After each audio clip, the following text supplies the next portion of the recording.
Dear students, welcome you all to the platform of IM Foundation Edwins। आज हम दोनों लोग यहाँ पे आपके समक्ष एक बहुत महत्वपूर्ण टॉपिक पर डिस्कशन के लिए उपस्थित हुए। खास करके वो बच्चे जो सीबीएसई क्लास 10th में हैं, इनफैक्ट 10th का इस बार एग्ज़ाम देने वाले हैं। ये बात उनके लिए बहुत ज़रूरी है क्योंकि वो पहली दफ़ा बोर्ड का एग्ज़ाम लिखने वाले हैं और इस बात को आप बिल्कुल नर्वसनेस के हिसाब से ना लिखें। जैसे बोर्ड एग्जामिनेशन भी बिल्कुल आपके स्कूल एग्जामिनेशन की तरह ही होता है। हम लोग इस चीज़ से गुजर चुके हैं, सो अपना एक्सपीरियंस आपके साथ शेयर करना चाहते हैं, being a mentor also and being an ex student also. So हमारे साथ एक और सर हैं, हिमांशु सर जुड़ चुके हैं। आप एक बार इनको भी वेलकम कर दीजिए। सबसे पहले तो सारे बच्चों का इस चैनल पे स्वागत करते हैं। कल यानी कि 15 फरवरी आप लोग के लिए बड़ा खास है। पहली बार क्लास 10th का एग्जाम आप लोग फेस कर रहे हैं और जो कि सीबीएसई बोर्ड एग्जाम के रूप में आपका होने वाला है। आज का डिस्कशन इसलिए खास है क्योंकि हम उन सारे बच्चों को आज हम दोनों सर आंसर पेपर के इंफॉर्मेशन के रिगार्डिंग बात करने वाले हैं कि बच्चे उसमें कैसे अपना आंसर पेपर का जो इंफॉर्मेशन है वो सही तरीके से फिलअप करेंगे। इसलिए सारे बच्चों के लिए ये इम्पोर्टेंट है। और कल आप first day of the exam में शामिल हो रहे हैं, तो टाइम मैनेजमेंट और वो भी इंग्लिश का पेपर है कल, इसलिए बच्चों आज हम टाइम मैनेजमेंट स्ट्रेटेजी आपको बताने के लिए ये वीडियो हम लोगों ने शूट करा है।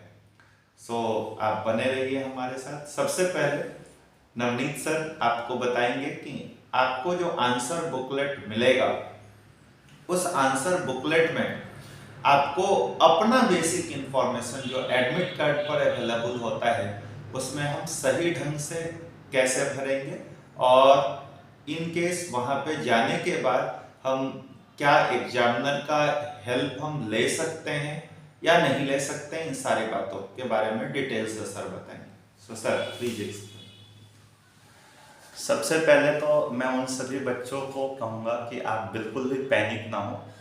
स्कूल एग्जाम की तरह ही आप बोर्ड एग्जामिनेशन को भी समझें। बस आपको थोड़ा सा ये लग रहा होगा जरूर कि हम बोर्ड एग्जाम लिखने जा रहे हैं, बट ऐसा कुछ भी नहीं होता है। धीरे धीरे जैसे जैसे आपका एज होगा ये सब चीज़ समझदारी खुद पे खुद आने लगेगी। सबसे पहले तो मैं आपको बोलूं कि आप सेंटर पे जब पहुंचेंगे तो आप सेंटर पे मेरे ख्याल से आपको एटलीस्ट हाफ एन आवर पहले जरूर पहुंचना चाहिए। बिल्कुल, बिकॉज गेट्स पर जो सारे बच्चों का रोल नंबर वो स्टिक होता है, तो बच्चों को जाना है पहले गेट पर रोल नंबर अपना टैली कर लेना है। रोल नंबर के हिसाब से आपको रूम नंबर गेट पे ही पता चल जाएगा और जैसे ही आप एंट्री करेंगे you may take help of guards और देयर विल बी टीचर्स। बहुत कोऑपरेटिव होते हैं वहाँ पे, गार्ड्स और टीचर्स काफ़ी कोऑपरेटिव होते हैं। वो आपको रूम नंबर के हिसाब से आपको जगह बता देंगे और आप जैसे ही क्लास में एंटर करोगे ना तो जितने भी बेंच होंगे सारे बेंच पर रोल नंबर ऑलरेडी स्टिक्ड रहता है, तो बहुत और सीरियल ऑर्डर में रहता है। आप आसानी से वहाँ पे अपना रोल नंबर खोज कर और वहाँ पे जाके आप बैठ जाएंगे। आपको एक बात का और खास ध्यान रखना है कि जो पेपर आपका 3 आवर्स का है ना, उससे पहले आपको क्वेश्चन पेपर डिस्ट्रीब्यूट करने से पहले आंसर बुकलेट मिलेगा।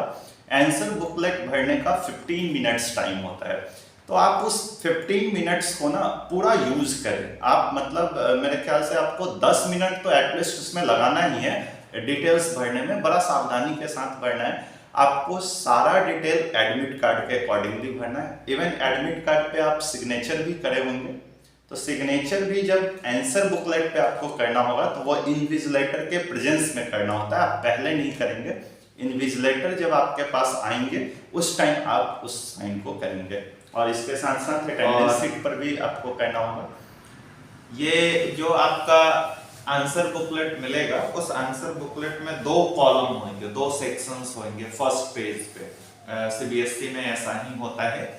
तो उसमें आपको ऊपर जैसे आप कैंडिडेट नेम लिखेंगे तो कैंडिडेट नेम वाले सेक्शन के नीचे आपको OMR जैसा कुछ कॉलम बना होगा।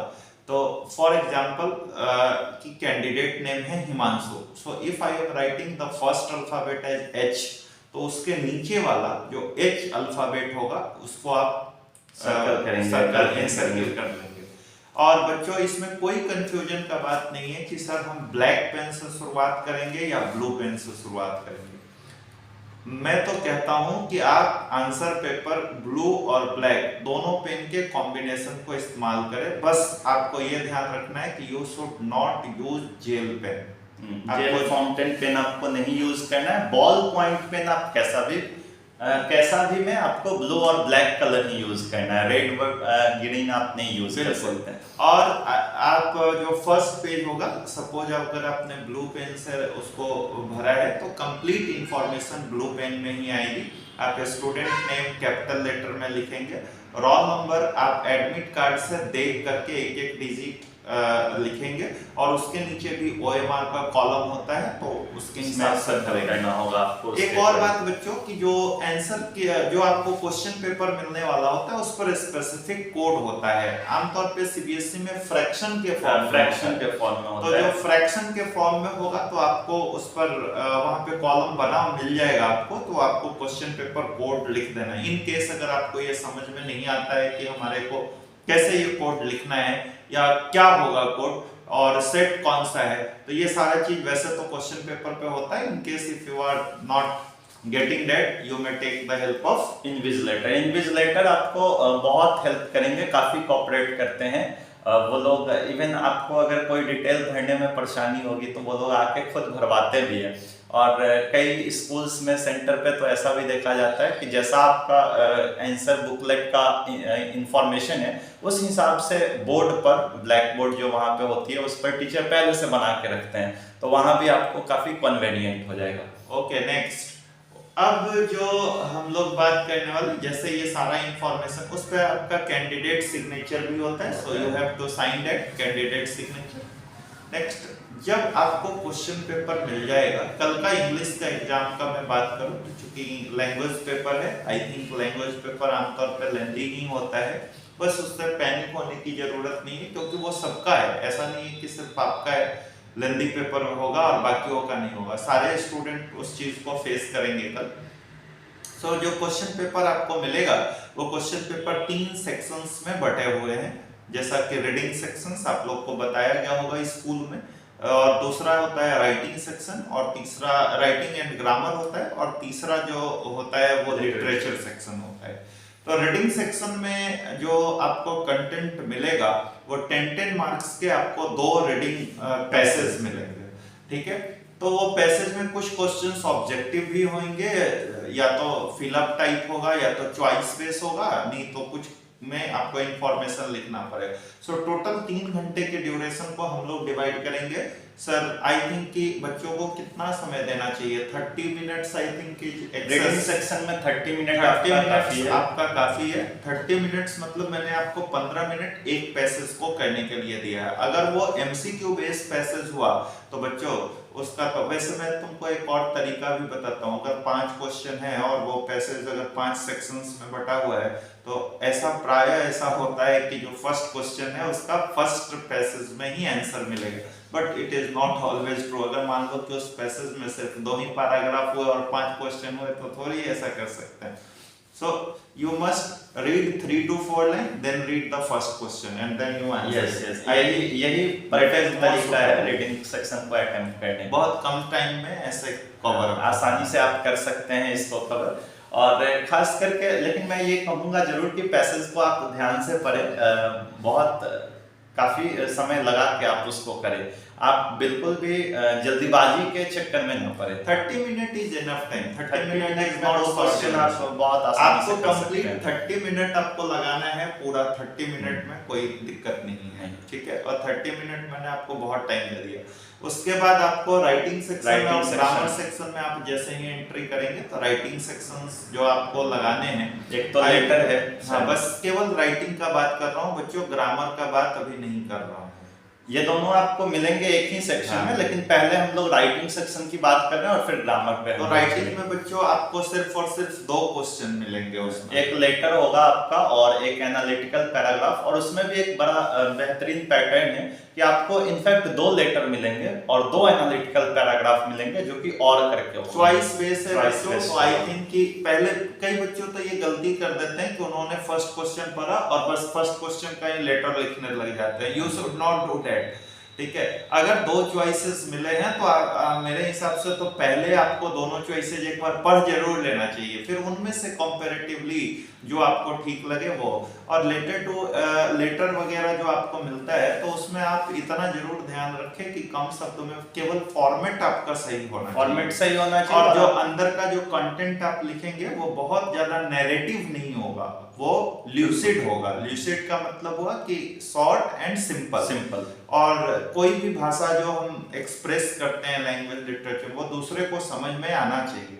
सो आई थिंक कि अगर आप लिटरेचर लिखते हैं या आप राइटिंग सेक्शन का कोई भी आंसर लिखते हैं तो हमारे हिसाब से कि आपको वर्ड्स जो चूज करना चाहिए वो सिंपल ही चूज सिंपल वर्ड्स चुनिए, अपने भाषा में लिखिए, और बिल्कुल भी ज्यादा समय भी नहीं लगाना है। जो तरीका है उसके अकॉर्डिंग। राइटिंग सेक्शन में तो मैं आपको बस ये कहूंगा, फॉर्मेट का आप खास ध्यान रखो। फॉर्मेट आपका फॉर्मेट गलत नहीं होना चाहिए। फॉर्मेट गलत होगा तो आपको प्रॉपर फॉर्मेट लिखना है, सब्जेक्ट लिखना है, और मेरे हिसाब से आपको दो या 3 पार्ट में उसको कंटेंट को, उसके अंदर बॉडी जो है वो 2-3 पार्ट में, पहला इंट्रोडक्शन होना चाहिए, दूसरा रीजन बेस होना चाहिए, तीसरा कंक्लूजन या सजेशन टाइप दे सकते हैं, whatever you feel suitable for that particular topic which is appear in question paper. Okay. And the second question is based on analytical paragraph और descriptive paragraph. इसमें असल में क्या होता है कि आपको कोई एक इंफॉर्मेशन दिया होता है और उसके बेस पर क्लासेस तो आप करे होंगे स्कूल में, तो कई सारे क्वेश्चन प्रैक्टिस सर आपको कराए होंगे एनालिटिकल पैराग्राफ के ऊपर। तो एनालिटिकल पैराग्राफ भी आपको 2 क्वेश्चन मिलेंगे चॉइस बेस्ड। एक और यहाँ पे बच्चों से गड़बड़ी होता है, वो मैं आपके साथ जरूर शेयर करूंगा कि इन केस अगर चॉइस में आपको सेकंड क्वेश्चन अटेम्प्ट लेना है तो बच्चे सेकंड क्वेश्चन अटेम्प्ट लेते हैं लेकिन ऊपर और नहीं लिखते हैं। हाँ, ये बड़ा बेसिक सी बात है ये, क्योंकि नंबरिंग जब आपका ये वो एग्जामिनर जब आपका कॉपी चेक करेगा तो वो नंबरिंग के अकॉर्डिंग और आपने जैसा भी उसके हिसाब से वो इवेलुएट होता है। तो हालांकि एग्जामिनर भी स्टूडेंट का फेवर करते हैं बच्चों, हम लोग भी कॉपी में ऐसा देखे हैं कि बच्चों के पक्ष में ही फैसला लिया जाता है, बट फिर भी I think you must be proper. वैसे आप करिएगा तो उसको चेक करने वाले के लिए काफी सहूलियत होता है, तो ये आपको करना चाहिए, इट शुड बी बेटर। उसके बाद ग्रामर सेक्शन में अगर आप आते हैं बच्चों, तो ग्रामर सेक्शन करने के लिए इधर आपको मैंने रीडिंग सेक्शन में 30 मिनट कंज्यूम करने के लिए बताया। एक बार वापस से sir, writing section I think 2 question है तो 10 मिनट इज सफिशिएंट, मतलब 20 मिनट आपको सिर्फ राइटिंग पर लगाना है, राइटिंग ग्रामर दोनों मिला के नहीं। और ग्रामर के लिए भी सर 20 मिनट काफी है, बिल्कुल। तो 20 मिनट नहीं, आप 20 मिनट ले लो, क्योंकि 30 बहुत बच्चे का ऐसा होगा कि सर मेरा तो राइटिंग सेक्शन 20 मिनट में नहीं होगा, so I am giving you okay 10 minutes more, you invest 30 minutes, so you have spoiled now 1 hour 70 minute, I think 1 hour 10 minute, 1 hour 10 minute all together. अगर आप ग्रामर का बात करें, जैसे रीडिंग में मैं कह रहा हूँ 30 और राइटिंग में मैं 20 to 30 मिनट, उन बच्चों के लिए जिनको थोड़ा सा लगता है कि नहीं मेरे को टाइम लगेगा, तो आप 30 मिनट मैक्सिमम कंज्यूम करें। राइटिंग खत्म हो जाएगा 1 घंटा में, उसके बाद आपको ग्रामर पोर्शन पर आना है बच्चों, और ग्रामर में 20 to 25 मिनट्स ही आपको लगाने हैं, उससे ज्यादा नहीं लगाना है। So now almost 1 hour 25 minute 1 hour 20 minute has been finished. But जिनका तैयारी काफी अच्छा होगा उनके लिए 1 hour 10 मिनट काफी टाइम है, बट 10 मिनट का रिलैक्सेशन हम लोग बच्चों के लिए रख के चलते हैं, 10 से 15 मिनट का।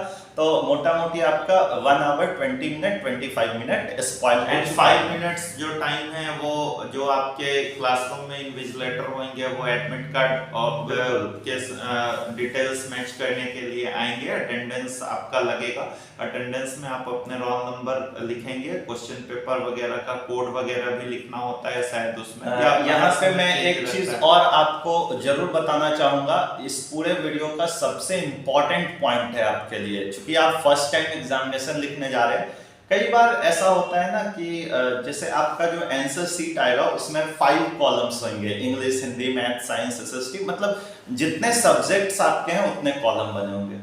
आमतौर पे फर्स्ट के बच्चे ऐसा करते हैं कि फर्स्ट कॉलम में डायरेक्ट साइन कर देते हैं, बट उसमें आपको कोड का खास ध्यान रखना होता है। सब्जेक्ट कोड के अकॉर्डिंग वो कॉलम बना हुआ होता है, सब्जेक्ट कोड के हिसाब से ही आप साइन करेंगे। मैं तो कहता हूँ कि आप डायरेक्ट ये करो कि जैसे सर है तो आप ही पूछ लो कि सर कहाँ साइन करना है, इट्स विल बी बेटर। उनको तो मालूम ही है, वो तो साइन करवाते ही हैं। तो बिल्कुल एक एग्जाम में आपको ऐसा ध्यान रखना है, सेकंड डे से आपको ऐसा कोई परेशानी नहीं। और फिर आंसर बुक का भी अपना सीरियल नंबर होता है, आंसर बुक का सीरियल नंबर, और वहां पे एक सिग्नेचर भी आपको करना होगा। साइन आप वैसा ही करेंगे जैसा आप एडमिट और करते हैं। आंसर बुक का सीरियल नंबर भी आपको उस अटेंडेंस शीट में लिखना होता है, so that you will ask with your invigilator कि कितने डिजिट लिखने हैं और कैसे लिखने हैं उसमें।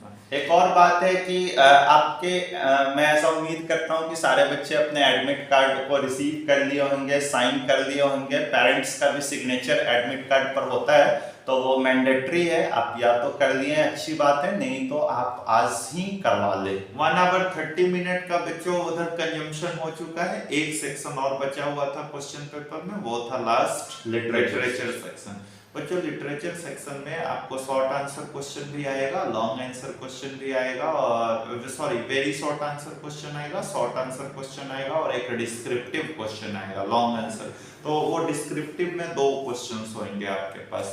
तो मैं जरा बता दूं कि जो शॉर्ट आंसर क्वेश्चन है और लॉन्ग आंसर क्वेश्चन, जैसा कि सैंपल पेपर में बताया गया है बच्चों, या पास्ट ईयर में भी ऐसा देखा गया है कि उसमें चॉइस रहता है। जैसे अगर उन्हें 3 सवालों के, अगर 3 क्वेश्चंस के अगर आपको आंसर पूछना होगा तो वो आपको टोटल 4 क्वेश्चन देंगे, and out of 4 you have to do any 3 questions. So वैसे करना होता है। फिर वैसे ही आपको, तो लिटरेचर में आपको ज्यादा चॉइस मिलेगा, ठीक है, कि 4 में से कोई 3, 5 में से कोई 4, ऐसे करके। और जो आपका डिस्क्रिप्टिव बेस्ड जो क्वेश्चन होगा लिटरेचर में, वो 6 मार्क्स का 2 होता है, तो वो वेरी लॉन्ग होता है, 120 to 150 वर्ड्स में उसको नरेट करने के लिए होता है। तो वो या तो कोई पोएम, 2 पोएम का कंपैरिजन हो सकता है, या तो किसी स्टोरी के मोरल के रिगार्डिंग थीम बेस्ड कोई एक्सप्लेनेशन हो सकता है। तो इन सब को आप प्रॉपर तरीके से फिनिश करने में, पूरे लिटरेचर में आपको 1 आवर कंज्यूम करने के लिए कह रहा हूँ। So I think your paper will be finished in 2.5 hours. 2.5 घंटे में आपका पेपर खत्म हो जाएगा बच्चों। जैसे ही पेपर आपका खत्म हो जाएगा, देन आपको ये चीज, बस एक चीज बिफोर, कि आप ऐसा नहीं कि 2.5 घंटे में कॉपी मेरा खत्म हो गया और आप कुछ आंसर शीट जमा करें और चल दिए वहां से। आपको एक चीज करना क्या है कि एक बार सबसे पहले आप ये टैली करेंगे कि आपने सारे क्वेश्चन अटेम्प्ट किया है या नहीं किया है। बिल्कुल, कभी कभी ऐसा होता है कि टेम्पोरली कोई सवाल नहीं आ रहा है, तो हम लोग वहां पे छोड़ देते हैं और उसको आगे बढ़ते हैं, और लास्ट में फिनिश करने के बाद अगर आप डायरेक्टली कॉपी जमा करते हैं तो वो एक सवाल आपका छूट जाएगा। दूसरी बात और कि आप ये जरूर चेक करेंगे नवनीत सर, कि हमको लगता है कि बच्चे आमतौर पे ये गलती कर देते हैं जल्दीबाजी में आंसर लिखने टाइम, कि वो क्वेश्चन नंबर 3 का आंसर लिख रहे होते हैं, और जबकि वो होता है मतलब वहां पे क्वेश्चन नंबर 2 होना है। बिल्कुल बिल्कुल, ऐसा मिस्टेक। तो आपको ये मिस्टेक भी एक बार चेक कर लेना है कि आपने जो भी आंसर लिखा है क्या वो वही क्वेश्चन का आंसर था। कई बार बच्चे आकर के कहते हैं कि मैंने तो ये क्वेश्चन किया था, बट फिर बाद में उन्हें पता चलता है कि नहीं, शायद उन्होंने इसको अलग कहीं कर दिया या ऐसा। तो आपको नंबरिंग जरूर चेक करना है, सेक्शन जरूर मेंशन करना है, and I will suggest all the student to attempt the question as per section, serial order. Serial order में इंग्लिश के पेपर में आपको सीरियल ऑर्डर में करना चाहिए। जैसे आप सेक्शन ए आई थिंक हाँ, रीडिंग इज reading वेरी है तो इजी, पहले वो सो आपको करिए। पहले सेक्शन ए ही अटेम्प्ट करना चाहिए, फिर आपको सेक्शन बी पे जाना चाहिए, फिर सी और डी तो नो डाउट वो तो बिल्कुल वो आप आसानी से कर भी सकते हैं। और ये जो हाफ आवर टाइम आपके लिए बचाया गया है इस प्लान के तहत, वो हाफ आवर आपको इसीलिए बचाया गया है कि आप पूरा हाफ आवर का टाइम उसमें लगा के अपने आंसर को इवैल्यूएट जरूर करें। एक और बात कि बच्चों बोर्ड एग्जाम है, राइटिंग मैटर करता है।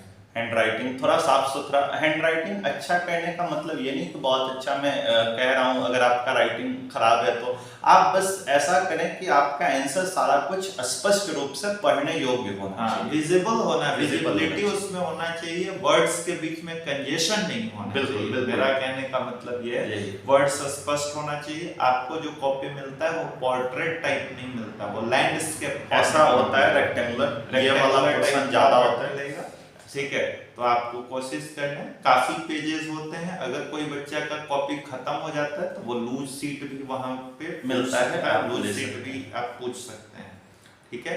तो ये होपिंग कि आपका एग्जाम कल बहुत अच्छा जाएगा, है ना। आप अपने टीचर्स को ब्लेसिंग्स, टीचर्स का आपको जरूर लगे, आप बहुत अच्छा करें आप। बिल्कुल लास्ट में मैं भी यही कहूँगा, wish you all the best. और मैं यही आशा के साथ आज आया हूँ कि ये वाला जो हमने स्ट्रेटजी डिस्कस किया है ये आपको कल के एग्ज़ाम में ज़रूर हेल्प करेगा। और ये कल के एग्ज़ाम में ही नहीं, हम लोग आगे के भी एक पेपर में ऐसा डिस्कशन करेंगे। बिल्कुल, नेक्स्ट पेपर जब भी होगा उससे एक दिन पहले हम लोग फिर से उस पेपर के रिगार्डिंग जो स्ट्रेटजी आपको बताएंगे।